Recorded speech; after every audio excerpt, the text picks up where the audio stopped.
सामाजिक और अर्थनैतिक विकास संबंधी कर्मशाला अनुष्ठित।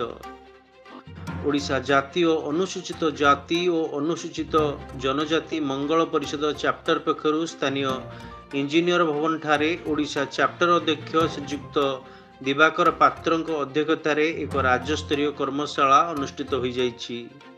एही कर्मशाला जातीय अनुसूचित जाति और अनुसूचित जनजाति मंगल परिषदर संसदीय कमिटी सदस्य डॉक्टर डी प्रसाद राव मुख्य अतिथि भाव में जोगदे ओडिशार अनुसूचित जाति और जनजाति संप्रदाय मानकर आर्थिक और सामाजिक विकास पई आत्मनिर्भरशील विभिन्न दिग उपरे आलोकपात करी समस्त को उद्योगपति हेबार सौभाग्य लाभ करी नियुक्ति सृष्टि करने को आह्वान देथिले।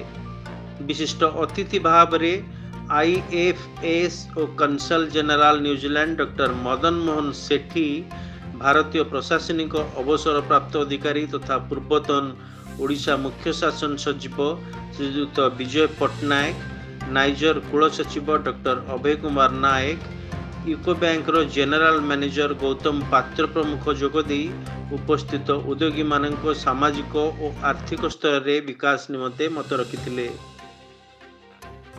द्वितीय अधिवेशन में आयोजित आलोचन CSR काउंसिल सदस्य संजीव बेहरा, पंजाब नेशनल बैंक प्रबंधक Rajesh Kumar, state bank of India MSME DGM श्रीयुक्त कंहर और क्षुद्र अणु और मध्यम शिल्पर निर्देशक अभिमन्यु मोदी, आपिकल अधिकारी चिन्मय भूया प्रमुख आलोचना भाव में मंचासीन होई मुख्यमंत्री कृषि उद्योग योजना, आपिकल प्रकल्प, सामाजिक सुरक्षा कार्यक्रम, अणु क्षुद्र मध्यम शिल्प समूहर स्थिति संपर्क में आलोचना करथिले।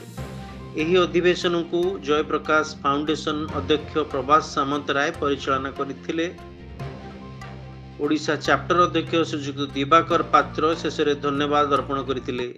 एही कर्मशाला रे ओडिशार विभिन्न जिल्लारू अनुसूचित जाति और अनुसूचित जनजातिर युव महिला उद्योगी माने अंशग्रहण करथिले।